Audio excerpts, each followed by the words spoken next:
నా ప్రియ సంగమా, చేరి వచ్చిన బిడ్డలందరికీ, సహోదరి సహోదరులందరికీ నా రెండో హృదయపూర్వకంగా ధన్యవాదాలు నేను తెలియపరుస్తూ ఉన్నాను. బాగున్నారమ్మా? బాగున్నారా? అంతేనా? చాలా సంతోషం. ఈ చప్పట్లన్నీ కూడా దేవునికి మహిమ చెందాలి.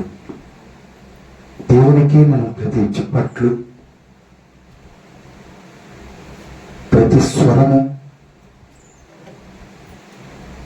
అన్నిటిని కూడా దేవునికి చెందాలి. దేవుడు మిమ్మల్ని అందరినీ కూడా పోయిన వారం నుండి వారం వరకు మమ్మల్ని సజీవులుగా ఉంచాడు. ప్రతి కుటుంబంలో ప్రతి ఒక్క వ్యక్తిని రాత్రి అనక పగలనక కాచి కాపాడాడు. కాబట్టి క్షేమంగా మందిరానికి వచ్చారు. ఈ సంతోషం ఎందరూ కూడా ఎదురు చూడాలి అని కన్న తండ్రి ఆలోచిస్తూ ఉన్నాడు. నేను సృష్టి చేసిన సృష్టికర్త ఆలోచిస్తూ ఉన్నాడు. నా బిడ్డలు ఎల్లప్పుడూ చక్కగా ఏది కొదవ లేకున్నట్టు సమృద్ధిగా ఉండాలి అని ఆలోచిస్తూ ఉన్నాడు. మరి ఆ ఆలోచనలు బట్టి మనం కూడా కొన్ని విషయాలు తెలుసుకోవాల్సిన విషయాలు ఎన్నో ఉన్నాయి.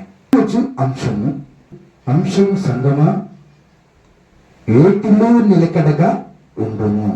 ఏ దాంట్లో నిలకడగా ఉండాలి? డబ్బులో నిలకడగా ఉండాలా, లేదా లోకములకు నిలకడగా ఉండాలా? ఏమండి, నువ్వు ఎలా ఉండాలనుకుంటున్నావు? ఎలా నువ్వు బ్రతకాలనుకుంటున్నావు? ఎలా నువ్వు జీవించాలి అనుకుంటున్నావు? ఆలోచించండి. నువ్వు ఎలా ఉంటే దేవునికి ఇష్టము? నీ జీవితం ఎలా ఉంటే కుటుంబం బాగుంటుంది? దేవుని వైపు చూస్తే బాగుంటుందా, లేదా లోకం వైపు చూస్తే బాగుంటుందా? లోక ఆశల గురించి ఆలోచిస్తే బాగుంటుందా, లేదా ఆయన నీతిని, ఆయన రాజ్యాన్ని వెతికితే బాగుంటుందా?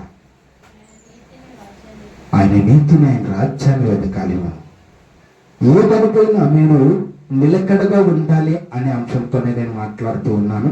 మొట్టమొదటి మాట మనం తెలుసుకున్న విషయం, మరి ఏ దాంట్లో జాగ్రత్తగా ఉండాలి. మన జాగ్రత్తలు హెచ్చరిస్తూ ఉన్నాడు దేవుడు, మమ్మల్ని ఖండిస్తూ ఉన్నాడు దేవుడు. మరి ఏ దానిపైన మనము చూస్తూ ఉన్నాం?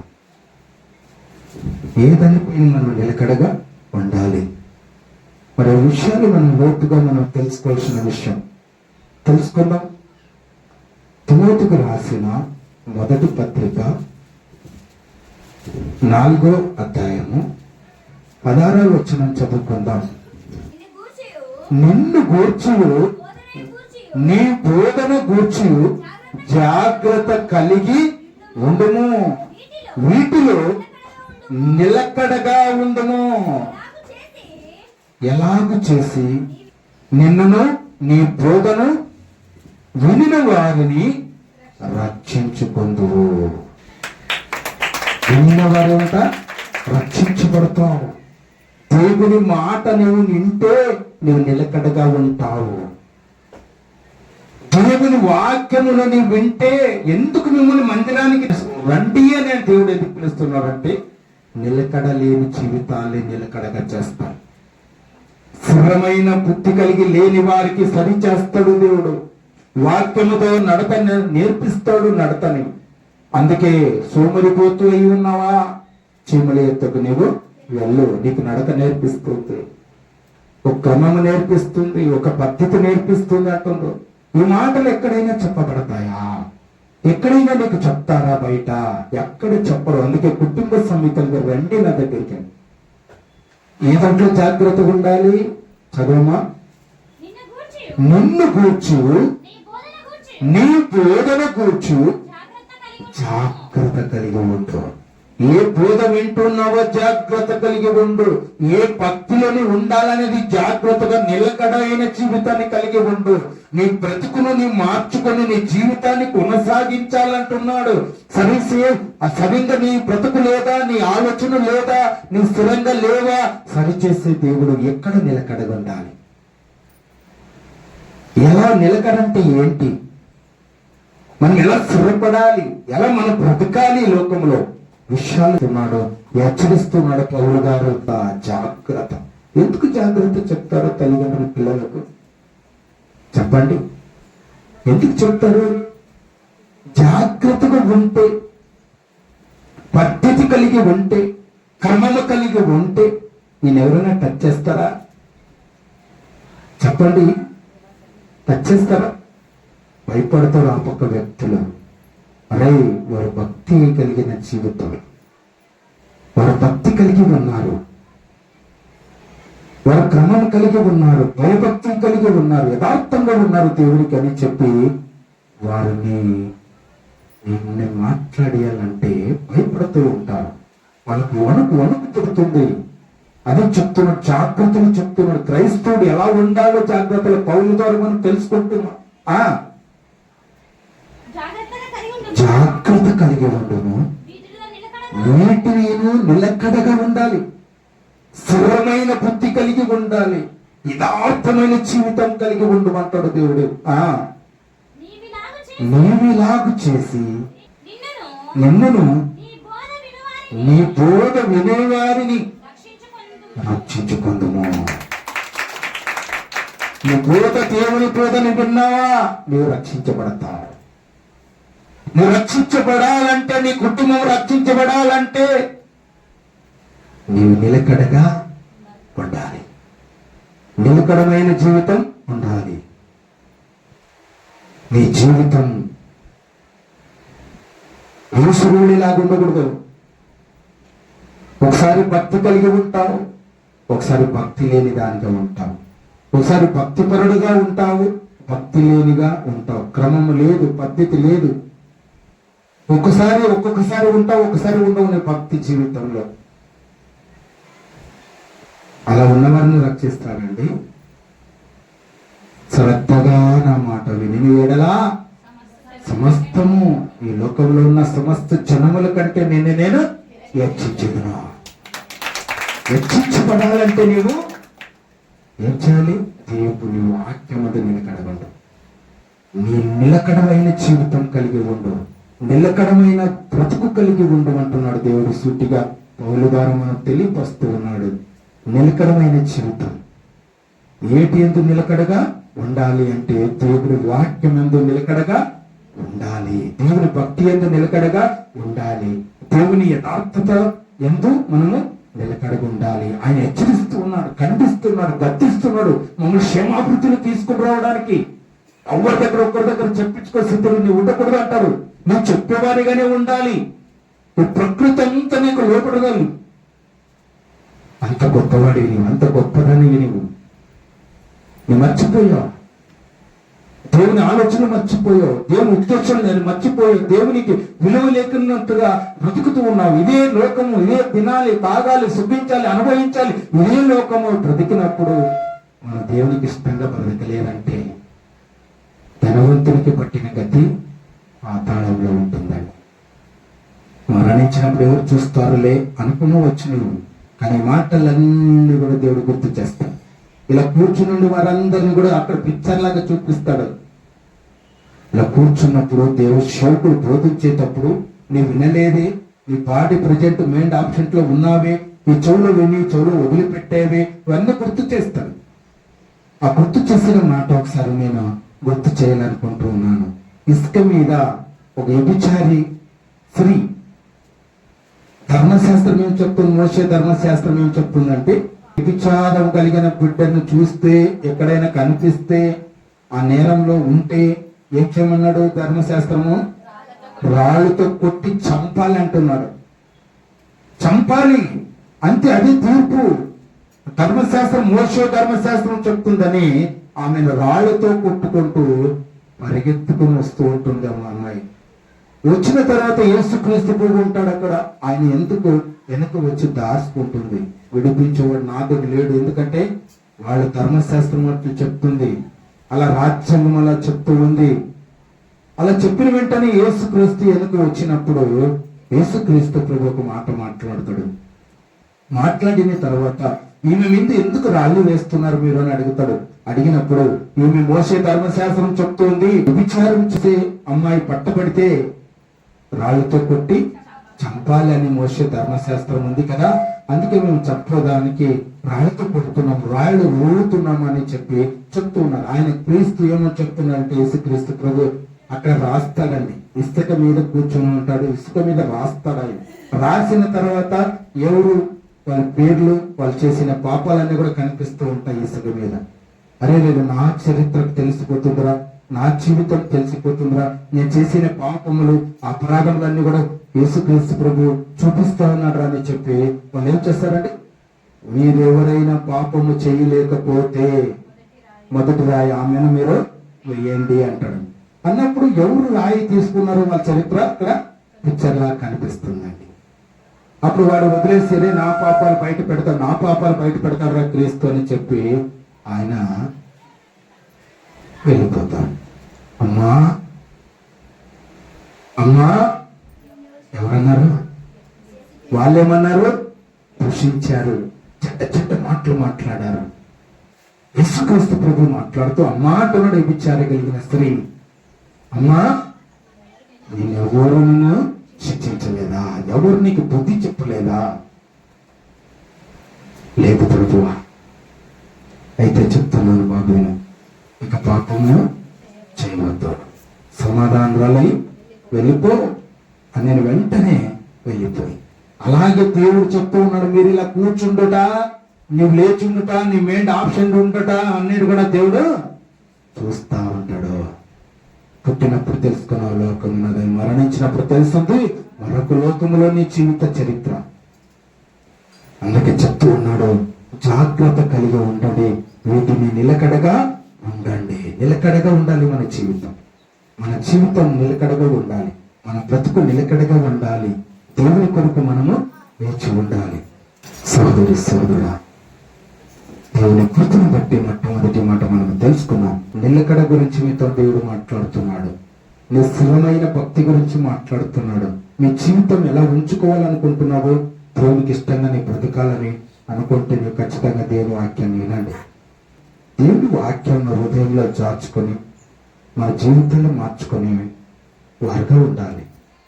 దేవుడు సూటిగా మాట్లాడుతున్నాడు, జాగ్రత్తగా చెప్తూ ఉన్నాడు, నేను సరి చేస్తున్నాను, నీ బ్రతుకు మారుస్తూ ఉన్నాడు. ఎవ్వరు మార్చదండి, భర్త భార్యను మార్చడు, భార్య భర్త మాట వినదు, కానీ దేవుడు మాత్రము మీ కుటుంబాన్ని అంతా కూడా మారుస్తాడు, మీ కుటుంబాన్ని అంతా మారుస్తాడు ఆయన. దేవుని మాట చాలా జాగ్రత్తగా మీరు వినండి. అపొస్తలుల కార్యములు 13:43 చక్కగా విందాం. సమాజ మందిరములోని వారు లేచిన తరువాత అనేకులు యూదులు భక్తి పరులైన యూదామత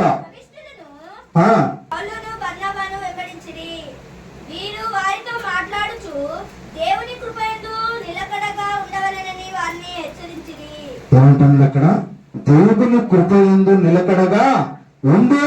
నిలకడగా ఉండాలి, దేవుని కృపయందు నిలకడగా ఉండు, దేవుని కృపను బట్టి నిలకడగా ఉండు, దేవుని ఆలోచన బట్టి నేను నిలకడగా ఉండు, దేవుని కృపను బట్టి ఆలోచనలు బట్టి నువ్వు నిలకడగా ఉండాలని దేవుడు కోరుతూ ఉన్నాడు. సోదరి సోదరుడా, చాలా జాగ్రత్తగా మీరు వినాలి. దేవుని ఎందు నిలకడగా ఉండు. మొట్టమొదటి మాట చెప్పుకున్నాం, జాగ్రత్త కలిగి ఉండము, ఏటి ఎందు నిలకడగా ఉండాలి. హెచ్చరించాడు మొట్టమొదటి మాటలో. ఉడత లాంటి భక్తి,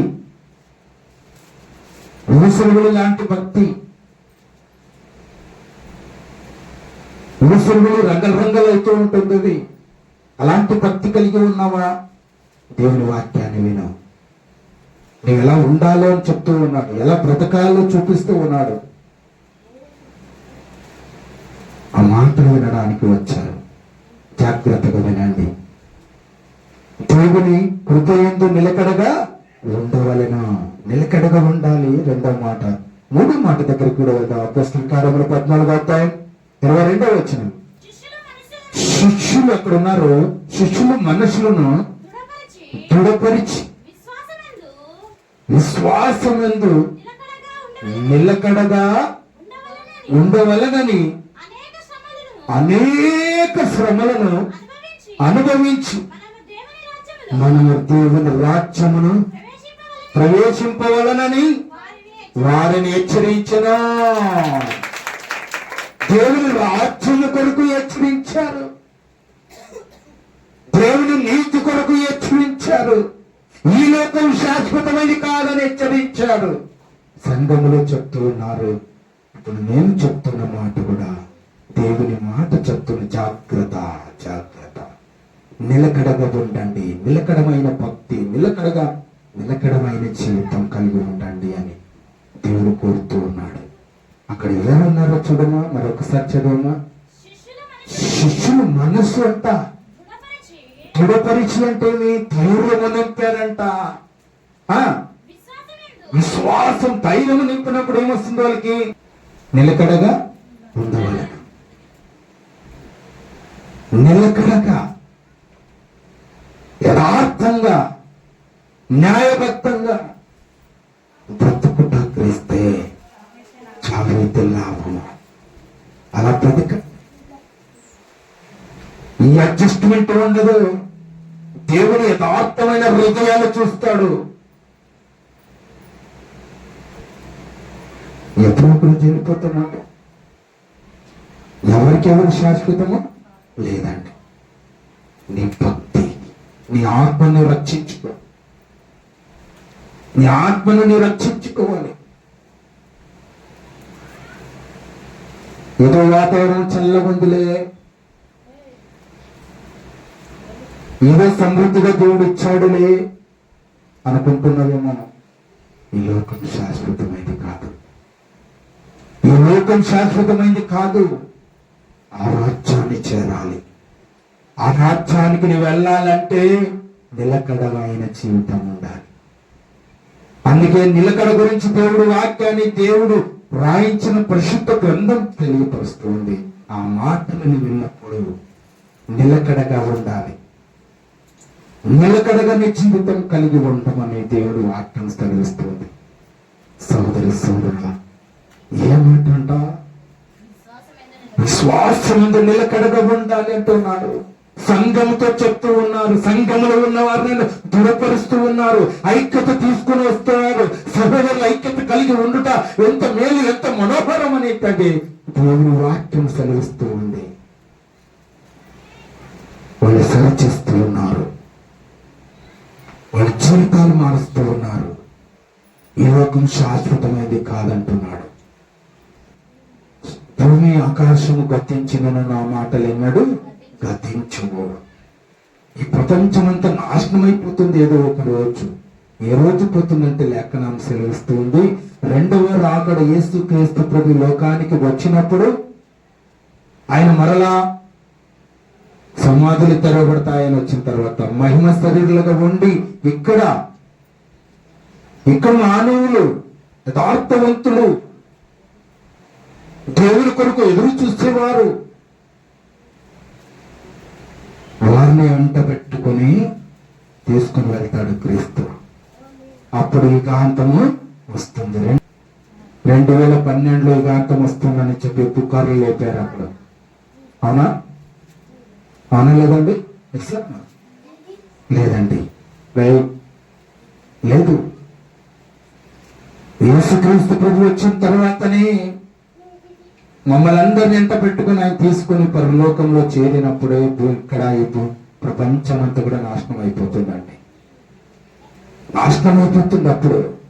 అందుకే అంతవరకు వెయిట్ చేస్తూ ఉన్నాడు. నా బిడ్డలు మారాలి, నా బిడ్డలు ఏదో ఒక రోజు తెలుసుకోవాలి, తప్పులు తెలుసుకోవాలి, స్థిరమైన భక్తి కలిగి ఉండాలి, యథార్థమైన జీవితాన్ని కలిగి ఉండాలి. హెచ్చరిస్తున్నాను, ఖండిస్తున్నాను, గద్దిస్తున్నానని దేవుడు ఎదురు చూస్తూ ఉన్నాడు. చూడండి, అక్కడ సంఘాన్ని పురుగొలుపుతూ ఉన్నారు.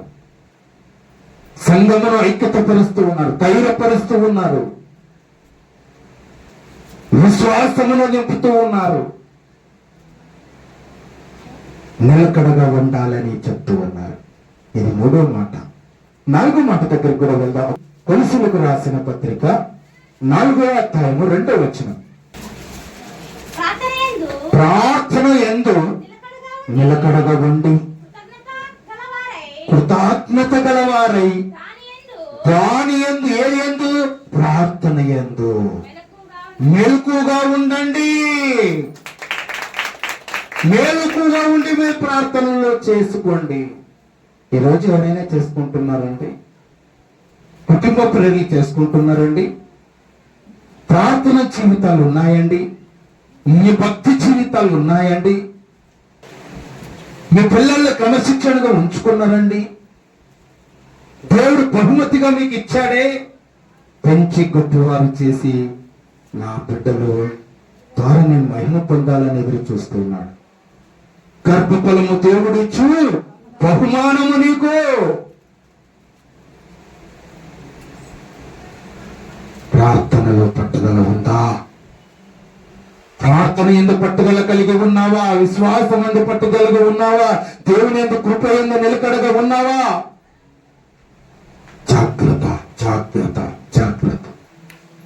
రోడ్ సైడ్ అక్కడక్కడ రోడ్లు రిపేర్ చేసేటప్పుడు ఏం చేస్తారండి?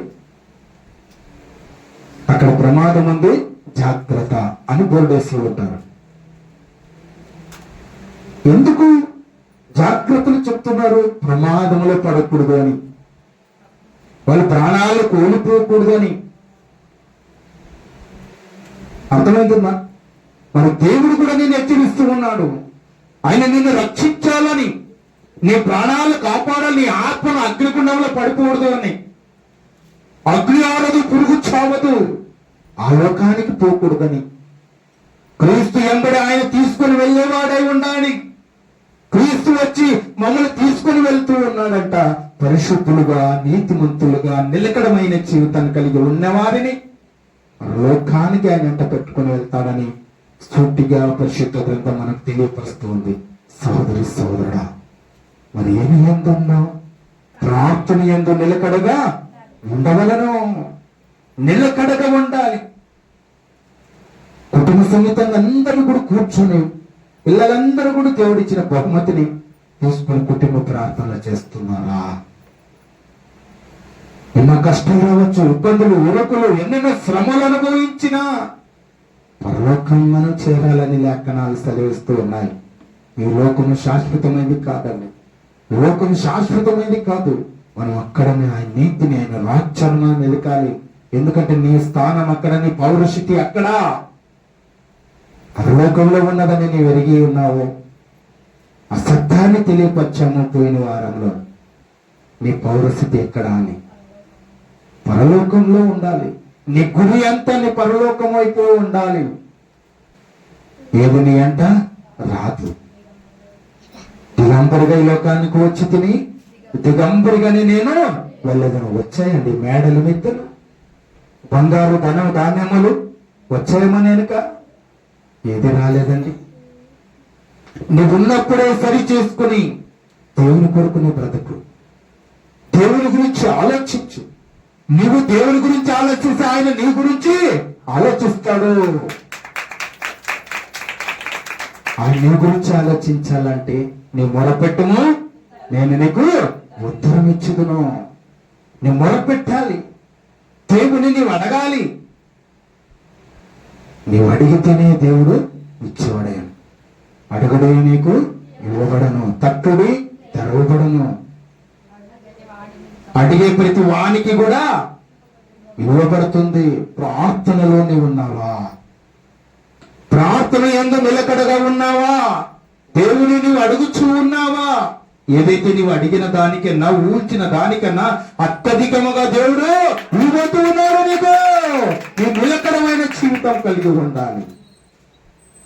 ప్రార్థన యందు పట్టుదల కలిగి ఉండాలి. విశ్వాసం యందు పట్టుదలగా ఉండాలి. దేవుని కృప యందు పట్టుదల కలిగి ఉండాలి. దేవుని యందు భయభక్తులు, జాగ్రత్తలు కూడా కలిగి ఉండాలి అనే మాటలు మనకు 4 మాటలు మనకు కనిపించింది. మరి దేవుని యందు చిత్తమును కూడా మనం నేర్చుకోవాలి. కాబట్టి ఆ మాటను కూడా గుర్తు చేస్తూ ఉన్నాం. కొలసలకు రాసిన పత్రిక 4వ అధ్యాయము 12వ వచనం.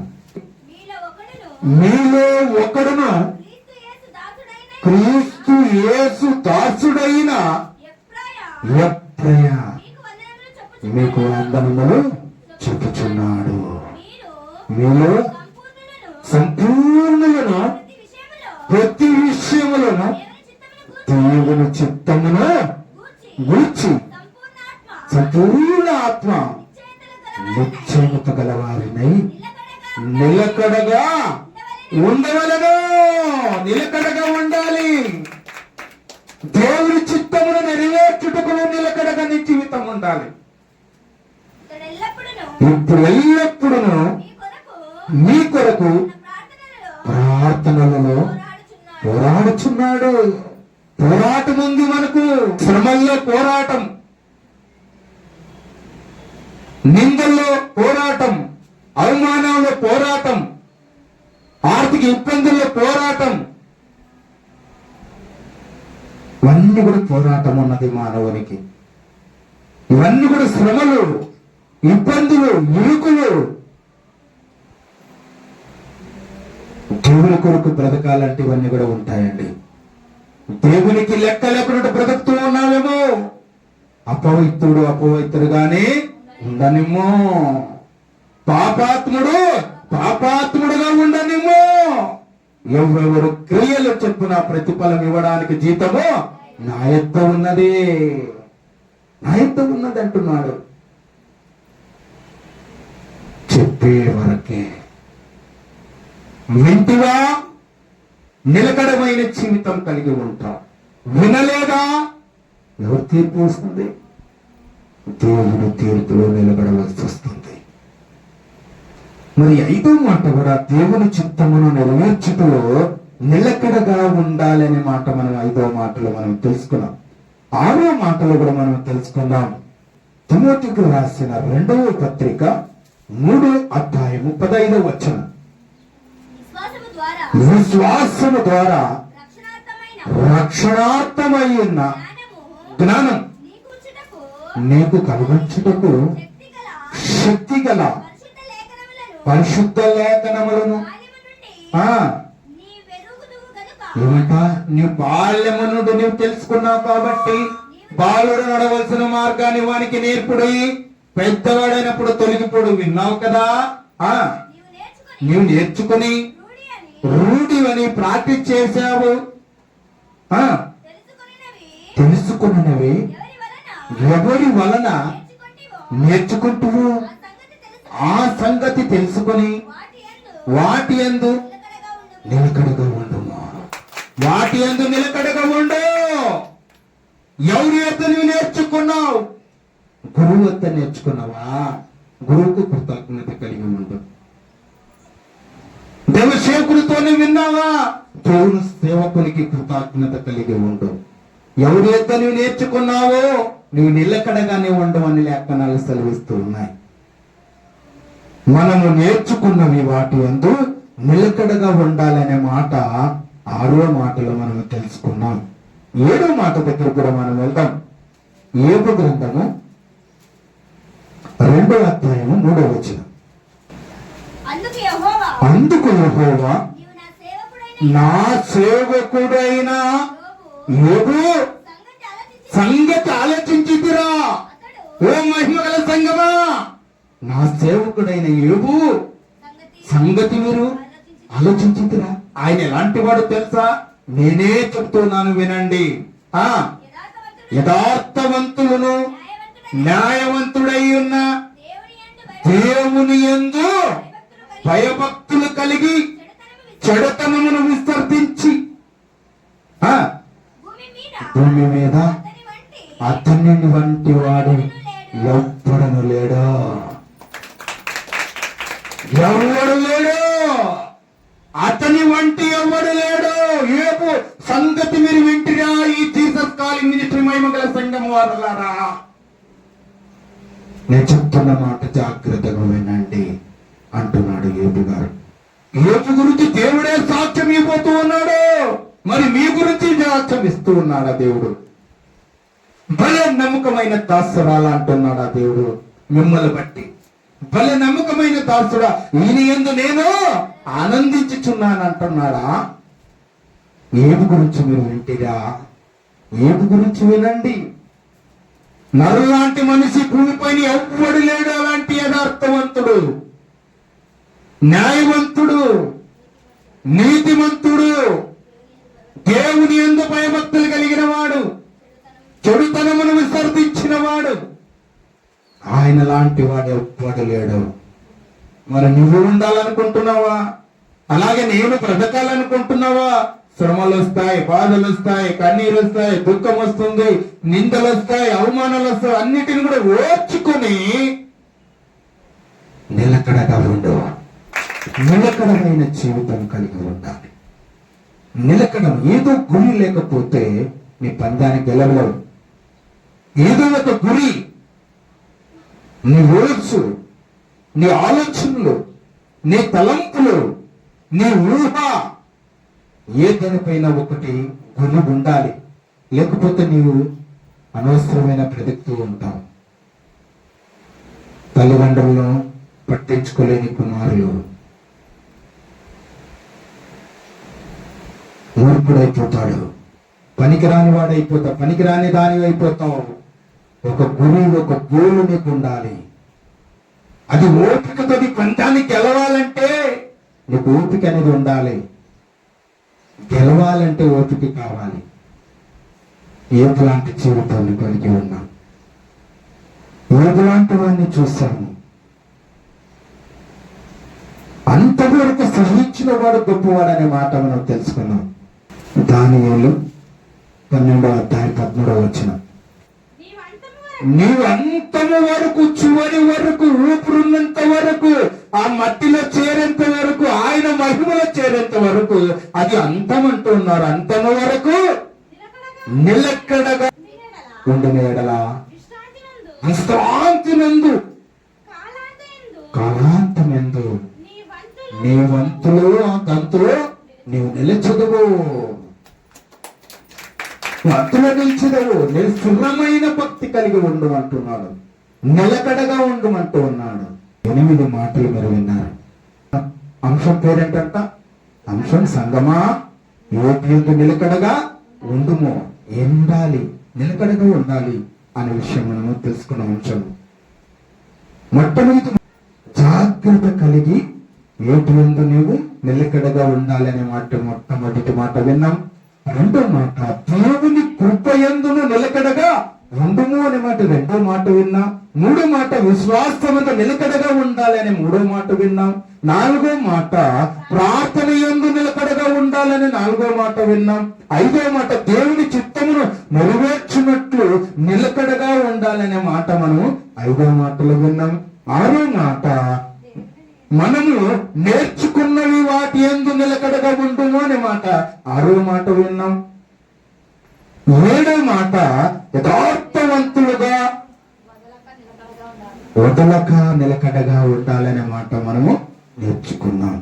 8వ మాట అంతము వరకు నిలకడగా ఉండాలి అనే మాట మనము విన్నాం. ఈ 8 మాటలు కూడా ఈ రోజు మీరు విన్నారు. దేవుడు వాక్యాన్ని దీవించి బలపరచును గాక. ఆమేన్.